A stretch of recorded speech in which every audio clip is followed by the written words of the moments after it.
Bonjour, bonsoir mes camarades. J'espère que vous download. Je suis content pour retrouver dans Gus, ce podcast que nous mettons en dialogue sur l'actualité et politique.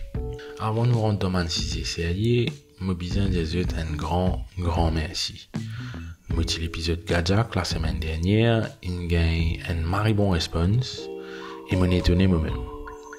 Merci à tout le monde qui partage ce podcast là et tout le monde qui fait laisse-moi un feedback et fait nous faire un mot d'encouragement pour nous continuer. Ça fait moi plaisir. Mais aussi une bonne nouvelle pour vous. Grâce à tout le monde qui répond à notre sondage la semaine dernière, aujourd'hui dans Ghost, sur Apple Podcast, Spotify, Deezer et YouTube. Donc pas oublier follow nous et abonnez-vous dans Ghost, l'autre plateforme préférée. Donc aujourd'hui, nous les 31 janvier, et si nous regardons un peu l'actualité, ça dernier mois là, nous pensons nous tout d'accord que principal sujet de conversation, c'était météo. Belal et Candice s'occupent d'un gros titre la presse pendant ce mois de janvier là, et à juste titre.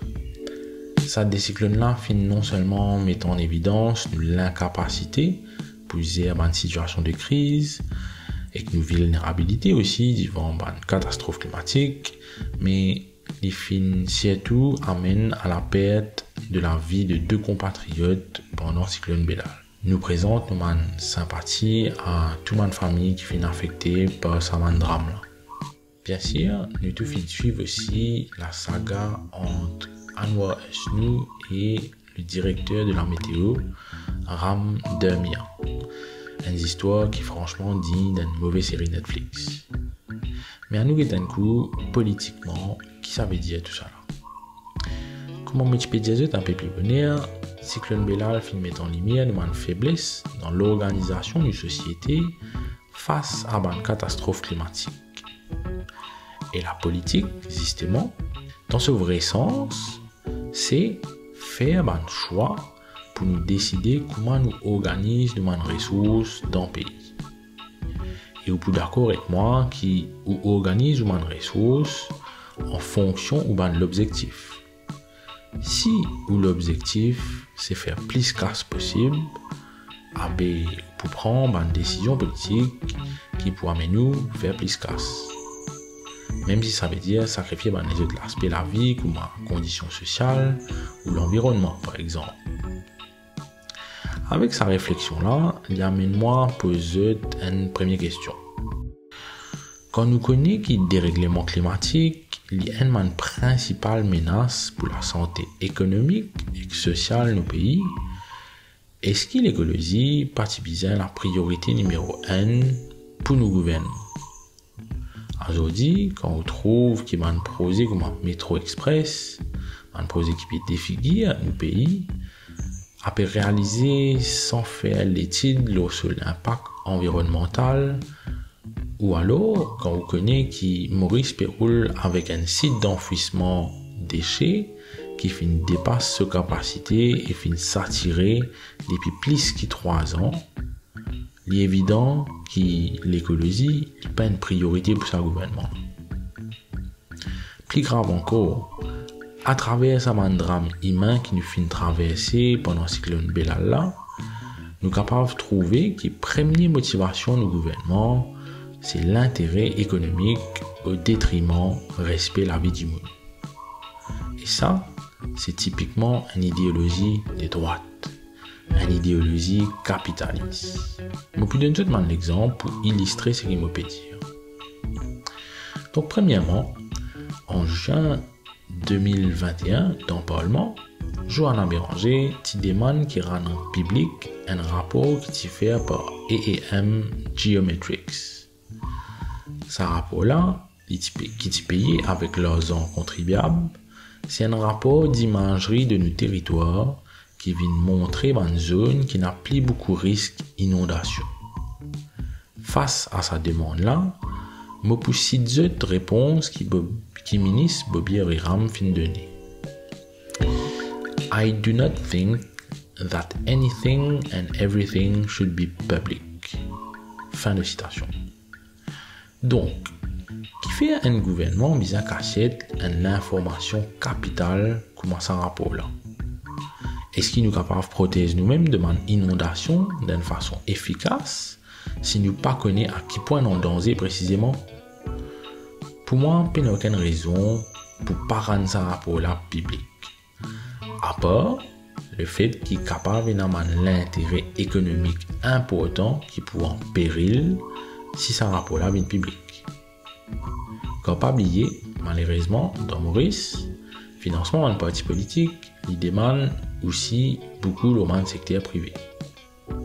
Mais mis à part ça l'aspect là, il est bon que nous notre langage qui ministre Eriram servi pour défendre sa position. Anything and everything. Personnellement, je ne peux pas croire qu'il y a un rapport qui est capable de permettre tout sauf la vie du monde, quelque chose qui est insignifiant. Mais bon, chacun est dans son opinion, le valeur de la vie, et chacun est dans sa conscience. Deuxième illustration que ce gouvernement-là n'a pas respecté la vie du monde, c'est ce gestion de travailleurs pendant le cyclone Belal. Comme je connais, le 15 janvier, man travailleur secteur public fin gagne instruction rentre la case à cause de conditions climatiques qui étaient capables de représenter un danger. Dans le communiqué que le ministère Service Public fin émettre le 15 janvier, ce ministère-là fait appel à secteur privé pour suivre le même mouvement et log de travailleurs. Tout de suite, il y a une question qui vient dans la tête. Si il y a un danger de vie ou de mort, vous pensez que ce danger-là applique pour tout le monde pareil. Donc, comment est-ce qu'il est capable de faire différence entre les travailleurs secteur public et les travailleurs secteur privé? Ah ben, je pense que la réponse là, il trouve dans le droit travail. Aujourd'hui, si un travailleur travaille un minimum des temps et qui par la suite, le gouvernement décide pour ordonner tout le monde qui travaille la cause la pluie torrentielle par exemple, un employeur obligé paye une journée de travail entier à un employé. Ça, c'est une raison fort probable qui fait un ministre nous pas fin prendre une mesure qui est bizarre prend pour renvoyer tout le monde à la case avant que la catastrophe abatte l'eau. Encore une fois, le fait que le ministre nous décide pour sauver et que c'est une responsabilité pour protéger les travailleurs, lui montrer clairement que ce gouvernement-là est plus préoccupé pour sauver l'intérêt économique qui sauve la vie de les citoyens. Une affaire qui nous besoin de noter aussi, c'est que ça des gens qui finissent perdre la vie pendant le cyclone Belal là, c'était des gens qui se déplacent dans le cadre de travail. Soit tu peux aller ou alors tu peux venir depuis de place de travail. Tous les deux, tu peux rouler une motocyclette et tous les deux, tu peux être employé.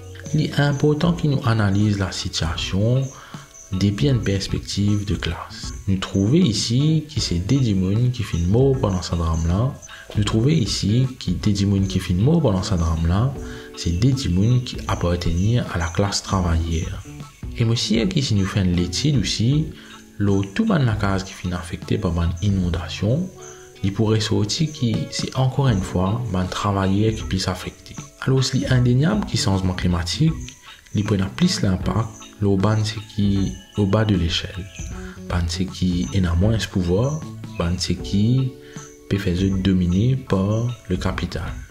Ça fait moi penser à une deuxième question qui mène à plus d'après eux, quelle qualité mesure ou penser un gouvernement capable de prendre pour rétablir un vrai sens d'égalité entre la classe dominante et la classe dominée.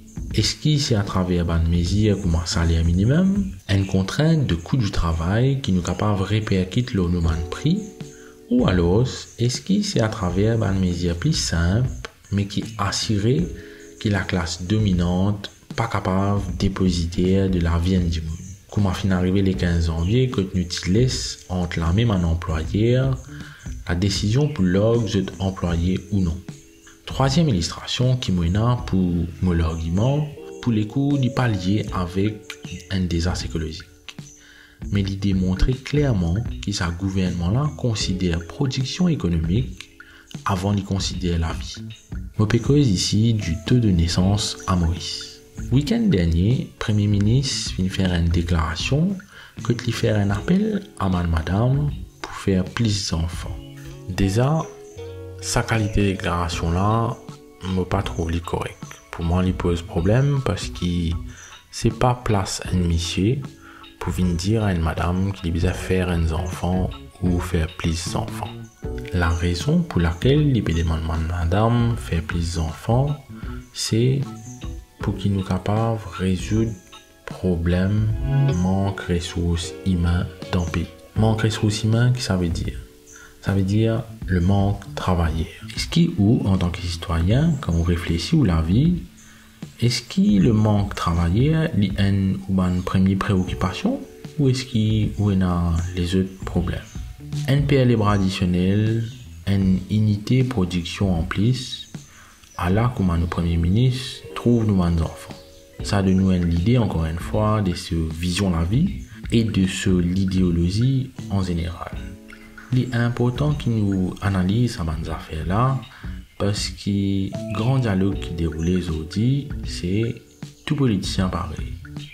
Alors ce qui n'est pas du tout. Tout politicien capable de jouer menti.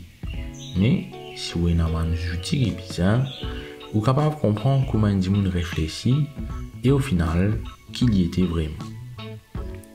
Dans ce cas-là, je pense qu'il est clair qu'il y a un Premier ministre qui n'a plus l'intérêt capital à cœur qu'il a l'intérêt du monde. Et là aussi, même pas toujours un mot, l'image qu'il y a d'une femme. Les habitués mettent toutes sortes de qualités PC, les deux sont adversaires politiques. Comment est-ce que vous êtes capable de réduire nous madame à pondre des enfants qui vous donnent la vie juste pour régler les problèmes capitalistes? Donc voilà. Moi pour les autres, avec sa question là, sa réflexion là, donc pas hésiter pour laisser-moi connaître qui autres penser tout ce qui nous discutait aujourd'hui. Comme d'habitude, pas oublier partager sa podcast là avec tout le monde et suivez-nous pour être pas rater. Je vous remercie pour les temps et me dis salam, nous joignons mercredi dans 2 semaines.